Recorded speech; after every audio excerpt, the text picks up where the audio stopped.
Welcome to my YouTube channel. This is Lokesh Bajaj from LB Academy. Today we are going to start a very new and interesting topic which is coordinate geometry from mathematics. Chapter 7th. Let us start.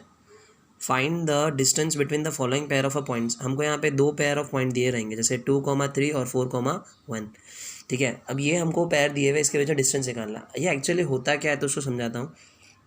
जैसे हम graph draw कर लेते हैं तो graph में ये जो line होती है उसको हम बोलते हैं वाई एक्सिस और इसको बोलते हैं एक्स एक्सिस. ये जो लाइन होती है वाई एक्सिस होती है, ये होती है एक्स एक्सिस. यहाँ पर सेंटर में 0 होता है, इसको मान लेते हैं 1. ये 2, 1 का गैप रखते हैं 3, 4 और 5. इस तरीके से यहाँ पे भी रखेंगे तो यहाँ पे 1 गैप सेम रहना चाहिए 2, 3, 4 एंड 5. ये ऊपर वाला पार्ट पॉजिटिव तो ये नीचे वाला पार्ट नेगेटिव रहेगा. -1, -2, -3, -4, -5. इस तरीके से ये पार्ट अगर ये एक्स एक्सिस का ये पार्ट अगर पॉजिटिव है तो ये पार्ट नेगेटिव होगा तो यहाँ पे -1, -2, -3, -4, -5. इसके अंदर हमको क्या समझना है कि अब जैसे यहाँ पे लिखा है 2,3 तो 2 कौन सा हो गया. अगर इसकी बात करें जो 2 है ये x का है तो x पे 2 कहाँ पर है. अब देखो ये एक्स एक्सिस ये रहा, इसका 2. अब यहाँ पे नेगेटिव यहाँ पे पॉजिटिव, ऑब्वियसली 2 यहाँ पे है तो हम लोग यहाँ पे का मार्क कर लेते हैं 2. इस तरीके से अभी यहाँ पे लिखा है y में 3 तो y में 3 ऑब्वियसली y ये है पर यहाँ पे नेगेटिव तो ऊपर की तरफ तो यहाँ पे हमको देखना पड़ेगा. ठीक है, तो ये और ये तो ये दोनों कहाँ पे मिलेंगे. अगर इसको मिलाना जाए तो यहाँ कहीं पे ऊपर की तरफ मिलेंगे ये दोनों यहाँ पर. तो ये हो गया 2,3. ठीक है, ये 2,3 होगा. इस तरीके से हम लोग 4,1 भी ढूंढ लेते हैं. 4,1 मतलब क्या होगा, एक्स में 4 होना चाहिए तो एक्स एक्सिस में ये नेगेटिव साइड ये पॉजिटिव साइड, ऑब्वियसली 4 पॉजिटिव है तो हम यहाँ पे देखेंगे तो ये रहा एक पॉइंट.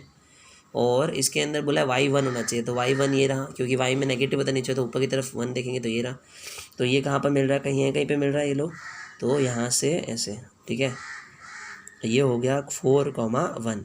अब ये लोग ने क्या बोल दिया, इन दोनों का डिस्टेंस फाइंड करो. मतलब ये लोग इस गैप की बात कर रहे हैं. मुझे अगर यहाँ से यहाँ तक का डिस्टेंस निकालना है तो जिस मेथड से निकालते हैं उसको हम बोलते हैं डिस्टेंस फॉर्मूला. क्या बोलते हैं, डिस्टेंस फॉर्मूला.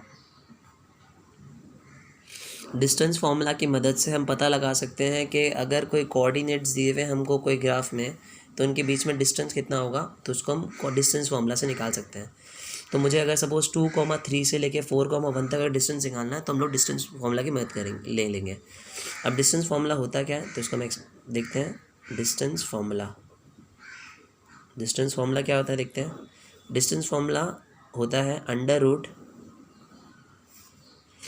x2 - x1 का होल स्क्वायर. ऐसे याद रखना, पहले x2 फिर x1 तो x2 - x1 का होल स्क्वायर प्लस जैसे यहाँ पे x2 पहले आया तो यहाँ पे पहले क्या आएगा y2 तो y2 - y1 का होल स्क्वायर.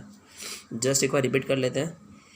अगर हमको डिस्टेंस फॉर्मूला की बात करें तो फॉर्मूला क्या होगा, x2 - x1 का होल स्क्वायर, x2 - x1 का whole square plus y2 - y1 का होल स्क्वायर और उसको अंडर रूट में डाल देंगे. तो ये जो है वो हमारा डिस्टेंस फॉर्मूला है. Last one time x2 - x1 का whole square plus y2 - y1 का होल स्क्वायर, उसको अंडर रूट कर देंगे तो हमारा डिस्टेंस निकल जाएगा. ठीक है, तो हम देखते हैं अभी x2 क्या होता है, x1 क्या होता है, y2 क्या होता है, y1 क्या होता है. तो इसको हम पहले देख लेते हैं. जैसे हमको यहाँ पे दो कोऑर्डिनेट्स दिए हुए हैं, यहाँ पे 2,3 दिया और 4,1 दिया हुआ है तो हम यहाँ पे एक बार लिख देते हैं 2,3 और यहाँ पे 4,1. हमको ये तो ये आइडिया है कि जो फर्स्ट वाला तो वो x होता है और सेकंड वाला जो होता है y होता है. तो इस तरीके से यहाँ पे भी x और ये y. अब इसको हमको कैसे करना है, ये जो फर्स्ट वाला है वो x1 है और इसके जस्ट बाजू है जो y वाला है तो ये y1 लग जाएगा. ऐसे मत करना x1 x2 नहीं, ये x का है इसलिए ये x एक्सिस का है इसलिए x1 और ये y एक्सिस का है इसलिए y1. ये भी x एक्सिस का है तो इसको नाम दे देंगे x2 और ये y एक्सिस का है इसलिए दे देंगे नाम y2. तो इस तरीके से हमको मिल गया x1 ये है, y1 ये है, x2 ये है, y2 ये. सिर्फ इस फॉर्मूला में पुट करना है और आंसर निकाल लेंगे. तो किस तरीके से देखते हैं, अंडर रूट यहाँ पे लिखा है x2 - x1 दिया हुआ है. जैसे यहाँ पे हमको अब यहाँ पे फॉर्मूला क्या था, x2 - x1 का whole square plus y2 - y1 का होल स्क्वायर. अब यहाँ पे देखो x2 क्या है तो x2 ये देखो ये रहा तो x2 हमारे 4 आ गया. तो हम लोग पहले यहाँ पे फॉर्मूला हमने लिख दिया. अब x2 की जगह हम लोग क्या करेंगे, x2 की जगह हम लोग 4 लिख देंगे. 4 माइनस यहाँ पे लिखा x1 तो यहाँ पे x1 क्या है देखो यहाँ पे 2 दिया हुआ है तो यहाँ पे 2 का होल स्क्वायर फिर प्लस वापस ऐसे करेंगे. अब यहाँ पे क्या है y2 - y1 है. अब y2 यहाँ पे है 1 एंड y1 इज़ 3 तो हम लोग क्या करेंगे 1 - 3 का होल स्क्वायर. जब इसको सॉल्व करने जाएंगे तो क्या होगा, 4 माइनस 2 इज़ 2, 2 का square plus 1 minus 2, 1 minus 3 is -2, क्योंकि 3 बड़ा इसके लिए माइनस रहेगा। अब हम सॉल्व करते हैं।